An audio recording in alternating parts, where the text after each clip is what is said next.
What is the lean startup process for starting a business? The lean startup methodology is to treat your product like a hypothesis, then do the scientific method on it by means of an extremely fast cycle of build, measure, learn. It can work anytime anyone is designing new products and services under conditions of uncertainty. At least I have practiced sustainably functioning with uncertainty. Customer development is running experiments to find out what the customer wants instead of just asking them. The role of entrepreneur is to manage a new institution. It's not just launching a new product. Startups are not just for production. They're actually not even just for profit. They're actually a social experiment designed to learn sustainability. Explain the importance of the build, measure, learn loop in the lean startup. The lean startup methodology is based on agility and quick thinking. Forecasting only works under long-term stagnation. An experimental business mindset is more appropriate for these exciting times of historical pivot. So how do we measure progress if the goals include learning? It's not necessarily the same milestones as pure production or sales. We don't want to just do whatever and then see what happens and then call it learning in hindsight. A manager still has limits to their resources, and our efforts should move the needle forward for our project. The build, measure, learn cycle is made for breaking down our assumptions into premises and testing each of these foundational premises before we build too much of anything. How is this process different from the traditional method?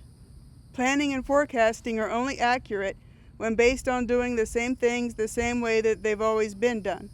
But that's not the reality of startups. Startups are better risk management as the world marches into an uncertain future. The days of stable employment were gone 2 generations ago, but we want to apply industrial economics to the technology age commerce. That's just not gonna happen. What will happen? Don't know. That's why they call it uncertainty. The pragmatist guide says to take time to stop and engage with the current middle managers. Take into consideration how you will talk to other people about this. They are used to a more tangible way of knowing whether or not their day was productive. Well, it's not so productive if you produce a lot of the wrong stuff in an oversaturated market and nobody wants yours. And how can we know if we're making the right stuff? We're not solving the problem of how to make a bunch of great stuff and then having someone else solve how to sell it the way they did in the past. We are testing ourselves with a minimum viable product. No bells, no whistles before we start making too much of everything. Then, if you have made your minimum viable product and your earliest customers are asking for the extra thing that you already had in mind, then that is confirmation that you should add those features. Explain the concept of the minimum viable product and why is it important. The minimum viable product, MVP, is a way to bring your ideas out of your head and test them against reality instead of tying all your resources into perfecting a product before you try to sell it. The analogy here is launching a rocket ship. Launching a rocket ship requires in advance precise instructions because there's no way to correct it after launch.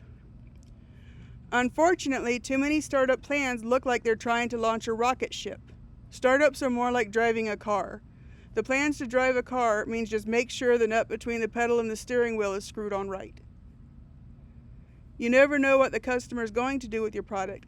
Maybe the features they use the most are the parts you're hypothesizing, or maybe it's a different feature of your product that gets used the most. Save your most precious resource, your time, and find out with real customers and a minimum viable product, which is a pared down version of the product that you want to make. Thinking about your own business venture, how might you apply this idea? In the entertainment industry, there is a process for writing your screenplay. There is a few sentence summary of your movie called a logline. It's a good idea to get feedback on a logline before you start writing a script. If your idea is good enough for a good logline, then you know your story well enough to write a screenplay. If you're not able to make a nice log line, then you probably need a different idea for your story.